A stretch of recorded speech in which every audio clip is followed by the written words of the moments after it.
ఏండు ఎలా ఉన్నారో బ్రహ్మాండంగా ఉండేమంటారు. ఓ మంచి కబురెట్టుకు వచ్చేయనండి. తెనాలిలో ప్రజా ఫార్మసీ అనే మందుల షాపు మన గౌరవ మంత్రివర్యులు నాదెండ్ల మనోహర్ గారి చేతుల మీదుగా ఓపెన్ అయిందండి. ఇదిగో ప్రతి సామాన్యుడికి అందుబాటు ధరల్లో నాణ్యమైన మందులు ఇచ్చేస్తున్నారండి. మరి ఆర్డర్ ప్రకారం ఎలాంటి మందులైనా తెప్పించేస్తున్నారండి. ప్రతి ప్రదేశాలకైనా ఫ్రీగా డెలివరీ చేస్తున్నారండి. అందరి ఆరోగ్యం బాగుండాలనే సంకల్పంతో మొదలెట్టారండి. మరి సెకండ్ మన తెనాల్లో గాంధీ చౌక్ లేదు, అక్కడ నెహ్రూ రోడ్లోనండి. ఇదిగో మర్చిపోండి. స్టార్ శ్రేణి లిమిటెడ్ లో సభ్యత్వం పొందండి. మీకు చేసుకునే పొదుపుపై అత్యధిక వడ్డీ పొందండి. మీ గోల్డ్ పై అత్యధిక విలువ లోన్ గా పొందండి. ఖాళీ భూమి మరియు ఇళ్ల తనఖాపై రుణాన్ని పొందండి. V cardiac multi speciality hospital Kothapeta Tenali. Kapu విద్యావంతుల ఆత్మీయ సమావేశం తెనాలి ఎన్జిఓ కళ్యాణ మండపంలో జరిగింది. ఉమ్మడి కృష్ణా గుంటూరు గ్రాడ్యుయేటెడ్ నియోజకవర్గాల కూటమి అభ్యర్థిగా బరిలో దిగిన మాజీ మంత్రి ఆలపాటి రాజేంద్ర ప్రసాద్ను అత్యధిక మెజార్టీతో గెలిపించాలని ఈ సందర్భంగా తీర్మానించారు. ఈ సందర్భంగా ఆలపాటి మాట్లాడుతూ గ్రాడ్యుయేట్ ఎదుర్కొంటున్న సమస్యల పరిష్కారం కోసం అందరికీ అందుబాటులో ఉండి సమస్యల పరిష్కారం కోసం కృషి చేస్తానని హామీ ఇచ్చారు. తెనాలి వేమూరు నియోజకవర్గాల్లో ఉన్నటువంటి కాపు విద్యావంతులందరూ తమ యొక్క ఓటు హక్కును వినియోగించుకొని తనను గెలిపించాలని ఈ సందర్భంగా కాపు విద్యావంతులను కోరారు. ఈ కార్యక్రమంలో పలువురు కూటమి కాపు నాయకులు కార్యకర్తలు పాల్గొన్నారు.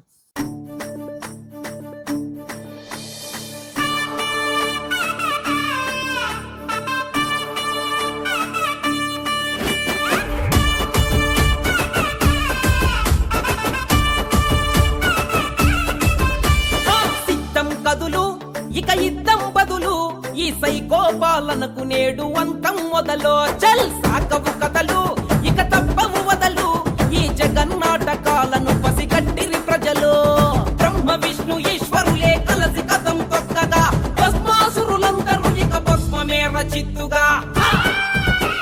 ఈ మూడు జెండలు నీతికి సంకేతం, న్యాయానికి సంకేతం, ధర్మానికి సంకేతం. ఆ మూడు రంగులు ఓటుకి శ్రీకారం, ఆ మార్పుకి శ్రీకారం, అభివృద్ధికి శ్రీకారం. సిద్ధం కదులు ఇక యుద్ధం బదులు ఈ సైకో పాలనకు అప్పటి నుంచి ఇప్పటి వరకు నేను నా శ్వాస ఉన్నంత వరకు అట్లాగే ఉంటాను. నాలో మార్పులు ఏమన్నావు. మీ అందరికీ నేను విజ్ఞప్తి చేసేది ఏంటంటే, మీకు తెలియని వ్యక్తి కాదు, నేను ఒకటిగా ఒక విద్యార్థి దశ నుంచి ఇంతవరకు వచ్చానంటే ఇలాంటి మహానుభావులు అందరి యొక్క అన్నదానాలతో పైకి వచ్చాను. నేను అందుకనే నాకు పార్టీకి అతీతంగా కూడా ఉంటాను. కొన్ని సందర్భాలు ఎవరు వచ్చినా నేను చేయగలిగిన పని ఏమైనా ఉంటే చేస్తాను. సమర్థించుకోవాల్సి సమర్థించుకుంటాను.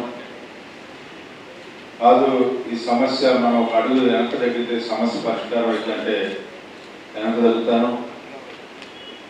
నాకేమి ఓడినా గెలిచిన నేను ఎప్పుడు ప్రజలతోనే ఉంటాను. ఇంకోటి ఏంటంటే నాకేమి ఇగో ప్రాబ్లం లేదు.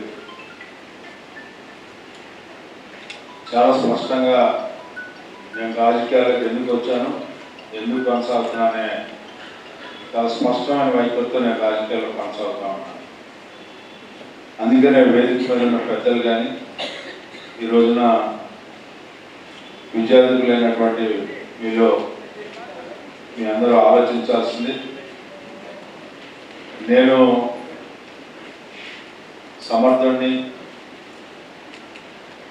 నేను ఈ పదవికి అర్హుడిని అనుకుంటే మీ అందరూ కూడా కలిసి పనిచేయమని చెప్పి కోరుతా ఉన్నా.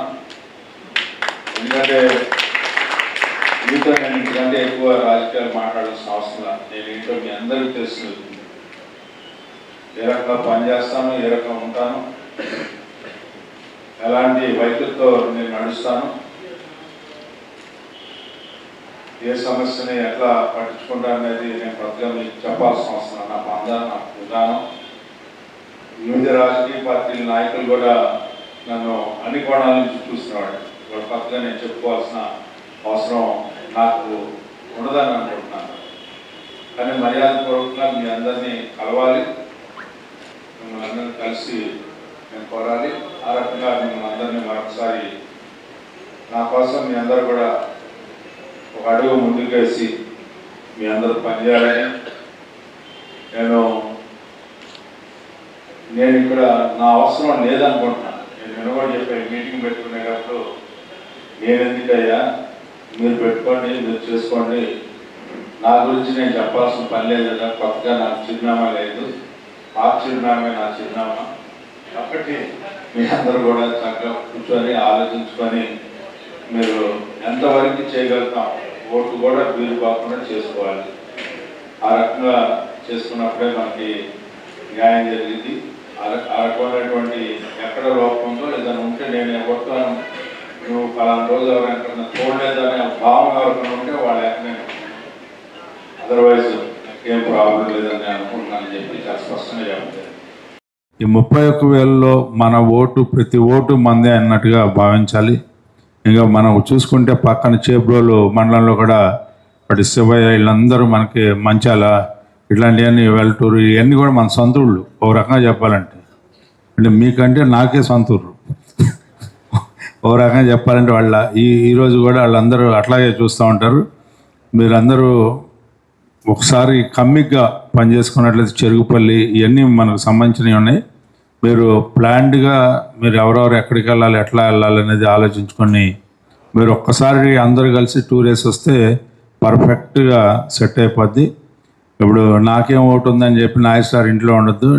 నీకు ఓటు లేకపోయినా నీకు సంబంధించిన ఓట్లు కొన్ని వందలు ఉంటాయి. ఒక్కసారి మీ అందరూ ఊళ్ళల్లోకి వెళ్ళి, అరే బాబు ఎవరికైతే పట్టభద్రులుగా రిజిస్టర్ అయ్యారో మీరు ఆ ఓటుని సవ్యంగా వచ్చి ఓటు వేసుకునేలా చూసుకుంటారు నాన్న అని చెప్పి మీరు వెళ్ళి ఒకసారి అట్లా కనపడి వస్తే అందరికీ హ్యాపీ, ఓ రకమైనటువంటి సంఘటితంగా అందరం కలిసి వెళ్ళినట్టుగా ఉంటుందని చెప్పి భావిస్తూ ఆ రకమైనటువంటి కార్యక్రమానికి నాంది పలకమని చెప్పి సెలవు. ఇప్పుడు మన ముందున్నది ఎమ్మెల్సీ ఎన్నికల ఉత్సవం. మరి ఈ ఎన్నికల్లో మన కూటమి అభ్యర్థిగా బీజేపీ, అలాగే తెలుగుదేశం, జనసేన 3 పార్టీలు కలిసి ఉమ్మడి అభ్యర్థిగా మరి నిలబెట్టినటువంటి ఆలపాటి రాజేంద్ర ప్రసాద్ గారు మనందరికీ చిరపరిచయస్తులు, మాజీ మంత్రి. మరి ఆయన ఖచ్చితంగా చాలా సంవత్సరాల నుంచి రాజకీయాల్లో మనతో ఉన్నారు. మంచి వక్త, అలాగే ఏ పనైనా సరే ఆయన దగ్గరికి వెళ్తే ఖచ్చితంగా ఆయన వల్ల అయితే చేస్తాడు అని ఒక గట్టి నమ్మకంతో వెళ్తూ ఉంటారు. ఖచ్చితంగా చేస్తారు కూడా అని ఆయన చేతనైంది. అటువంటి వ్యక్తిని మరి రాజకీయాల్లో మనం ఖచ్చితంగా నిలబెట్టుకోవాల్సిన అవసరం ఉంది.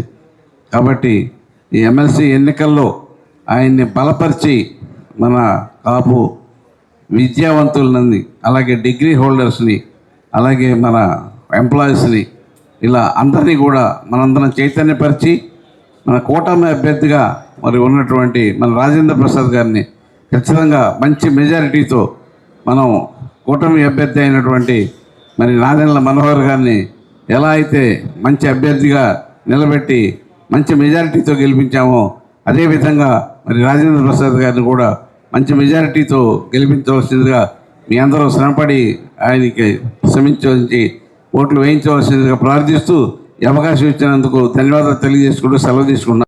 ప్రజలకు వాళ్ళ మీద ఉన్న విశ్వాసం, నాదెండ్ల మనోహర్ గారు లోగడ చేసిన అభివృద్ధి పనులు, వీటికి తోడు ఆలపాటి రాజేంద్ర ప్రసాద్ గారు చేసిన కృషి, వేసిన పునాదులు, వీటి మూలంగా తెనాలిలో 50,000 పైచీలకు భారీ మెజార్టీతో జనసేన గెలుపొందడం జరిగింది. కాబట్టి జనసేన అంత భారీ మెజార్టీతో గెలుపొందడం వెనుక రాజేంద్ర ప్రసాద్ గారి కృషి, రాజేంద్ర ప్రసాద్ గారి త్యాగం ఉంది. జనరల్ ఎలక్షన్లో కూటమి గెలుపు కోసం నిస్వార్థంగా కృషి చేసిన ఆయన ఇప్పుడు ఎమ్మెల్సీ ఎన్నికల్లో పట్టభద్రుల నియోజకవర్గ అభ్యర్థిగా పోటీ చేస్తున్నాడు. ఈ సందర్భంలో కాపులందరూ కూడా ఆయనకి బలపరచడం సమంజసం చెప్పి ఆయన్ని అన్ని విధాలా బలోపేతం చేసి భారీ మెజార్టీతో గెలిపించాల్సిన కాపులందరికీ కృషి చేయటం సమంజసమని భావించి ఈ సమావేశాన్ని ఏర్పాటు చేశాం.